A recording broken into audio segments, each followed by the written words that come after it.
What's up guys, it's NK3 and today I'm going to be talking to you about why I started boxing and why I'm boxing at a charity event on the 9th of September. Let's go.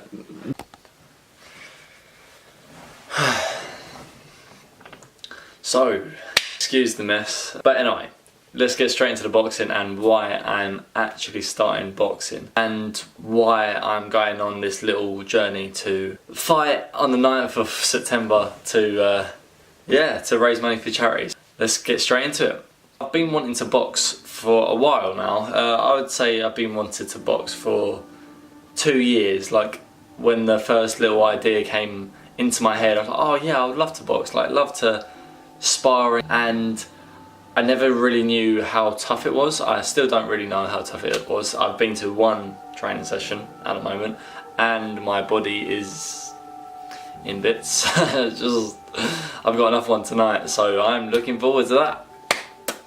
Yeah.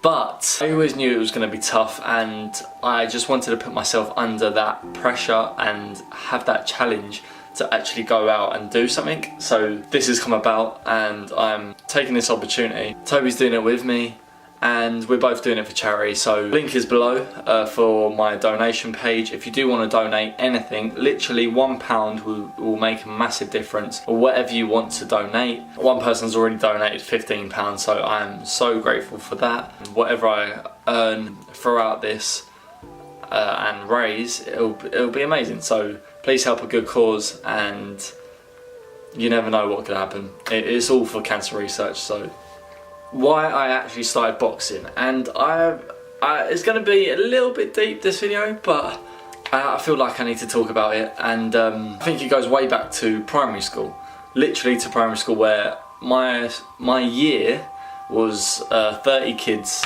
roughly 30 kids in a year, so 14 or 15 boys in a year, and we were all such a close-knit group, boys and girls. We were such a close class. That transition from primary school to secondary school was a massive blow for me. My confidence was shot pretty much, because when you're in year 6 you don't really think about keeping in contact. You think it's just going to happen, and before you know it you're in year 9 and you don't know, you haven't spoke to anyone from primary school, and it's just, yeah. But in secondary school I went through a bit of a confidence low. Didn't really talk much. I was quite quiet and I just played football basically. That's all I did. That's probably my my stress relief, I think. It used to be, I could achieve anything in primary school, and in secondary school I was doing from year 7 to year 9. I was still in that zone of I could probably achieve anything I wanted to achieve, getting good grades and stuff, but I wasn't really happy. And then year 10 I got interested in a girl, and that really blew my confidence because I didn't get that girl, and loads of people know about that, but I liked her for a year and that really tore me apart, and I was completely and utterly different from then. And then another blow came when I actually got my GCSE grades, and they were good. They were better than most people, but my mum especially didn't feel like I achieved what I could achieve. She always saw that I could be anyone who I wanted to be in this world, and maybe thought I should have done a bit better, but that also shot my confidence. So from really a 5-year spell I had no confidence and just kept on dropping and dropping and dropping. I went into 6th form, and I remember in that summer before going into 6th form, before I even knew where I was going, I actually got rejected from 2 places that all my friends in secondary school got into. But then later on, when it was a bit too late, they put me on a list and then they eventually accepted me. But I didn't want to go there anymore. I wanted to go to a 6th form where it supported my football, really. I still believed I could become a footballer, and I wanted to pursue that along with my grades and stuff. But then, so eventually I get to 6th form and I meet these group of people that I try to get to know. I see them pretty much every day now. I go to some of their classes. I'm in my tutor group with some of them, and I'm pleased to say that group is now my best friend group, and I love them all to bits. So the group has evolved over time, but the core of the group that I originally met in sixth form are now my closest friends. So that really gave me confidence, and that was probably the first time in a long time where I really felt close to people, and my confidence was slowly growing. Now, the football side of it, I was a completely different person. I was fit, I loved running, I loved football, I was so confident, I showed off, I did everything. When it comes to football, I was the most confident person in the world. I felt like I could take anyone on. And then on the flip side, it was kind of when I finished football for that day or that training session or whatever, I went back to real life, and that real life wasn't exactly where I wanted to be at that time. For the first year of sixth form, I felt like I studied so hard. I probably didn't do as much revision as I was meant to do, but I struggled at NOA.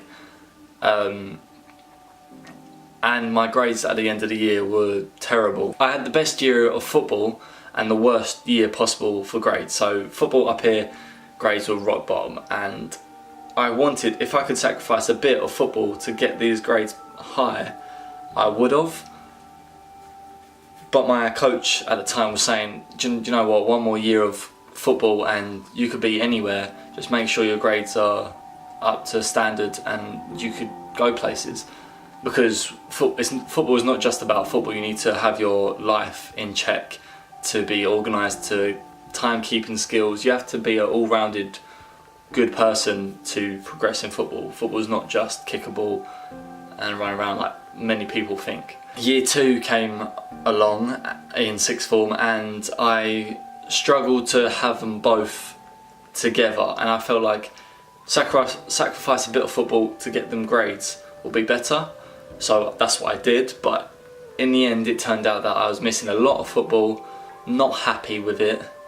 My coach wasn't happy with me in a way. He felt like I could do football and grades at the same time, or that's what I felt that he wanted me to do, but I struggled with that, and I actually became very unhappy because year 2 was, I retook year 1 in year 2 and still failed. And I guess there's a pattern from year 6. I was up here and I took a shot of confidence, which was rock bottom, but I was still like there, and then I had another blow with a girl down there, another blow with my grades at the end of GCSEs down there, and it just went lower and lower and lower, and I guess I could never find that like lift that I wanted. I ended up staying at sixth form for 3 years, getting nothing out of it really.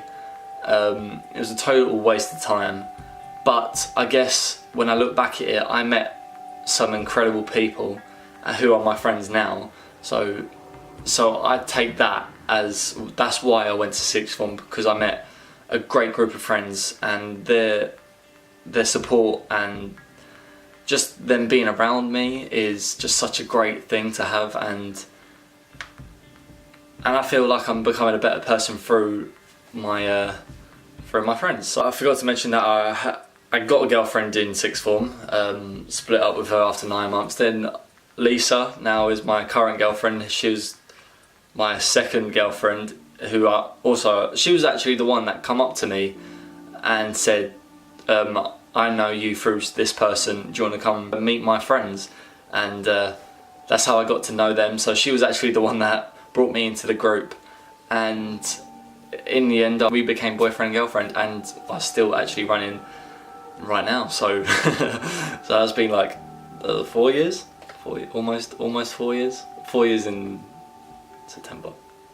I know it, don't say anything. Now it comes to like almost present time, so football wasn't really working out, and I decided that I would play a couple more seasons with a team called Cray Valley. Previous, like Sunday League, I used to play for Bromley. But then they finished after under 18s and I moved to Cray Valley. Now I moved to Cray Valley for one season. Then the second season I was at Erith Town, where I was actually getting paid. I was only getting paid £20, but it was good. £20 in my pocket just for playing football was amazing. It was a great feeling. But I didn't enjoy, I don't know what it was. I felt like the new kid and I didn't fit in quite. They did everything they could to fit me in. I actually knew a few people from my secondary school, but I just still didn't feel like I was, I don't know, ready to be in a men's team. Maybe that was. I was playing a position that I didn't like playing, a centre back. I'm normally a left back or like attacking left back, maybe even sometimes left wing, but they played me centre back, and centre back, I'm tall, but I'm not as big to cope in that position, so I struggled in that position and that shot my confidence as well. So I decided to leave Erith Town, come back to Cray Valley, where I played 2 more seasons there, and then I eventually decided to quit. And that's it, I'm done with football now. I don't want to do any more football. That's it. So that was a massive life-changing stage in my life where I played football since I was 6 years old, and now I'm at a point where I don't like football anymore. Like, I used to bring a football everywhere I went. I used to wear a Man United top all the time, like as a kid. That's all I did, play football, wear the kit, go out and just play. And that's all I ever liked doing. So that's what I was best at. So to have that point where I was like, no, I don't want to play football anymore, was a hard choice, but it was the right choice, because I was never going to make it as a professional footballer.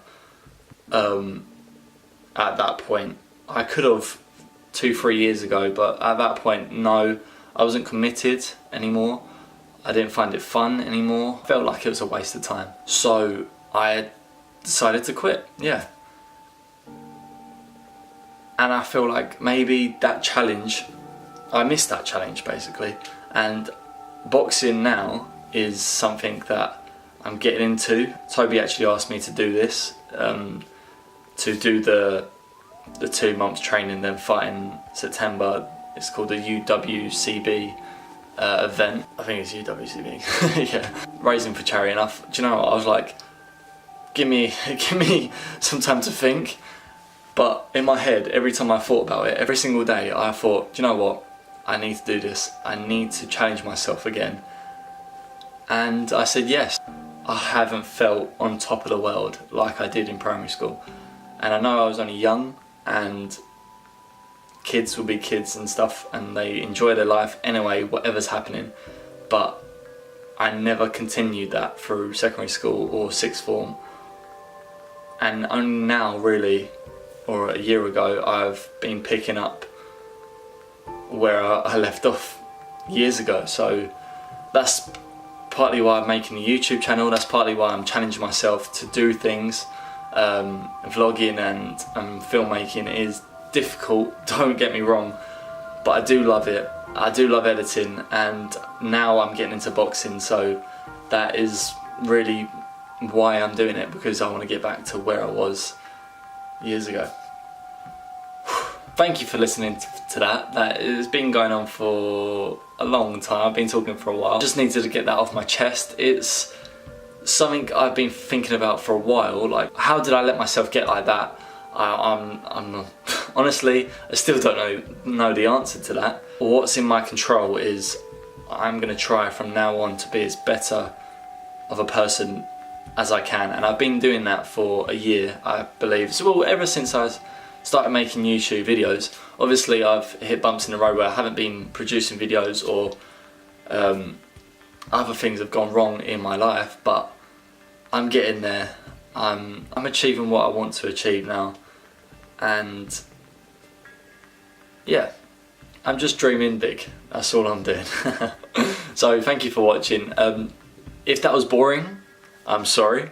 If you did like what I was talking about and you think I'm a bit like it touched a nerve or whatever, please like this video. If you're new around here, please subscribe, that would mean the world to me. And remember to donate, and I'll see you in the next video. Thank you. Peace.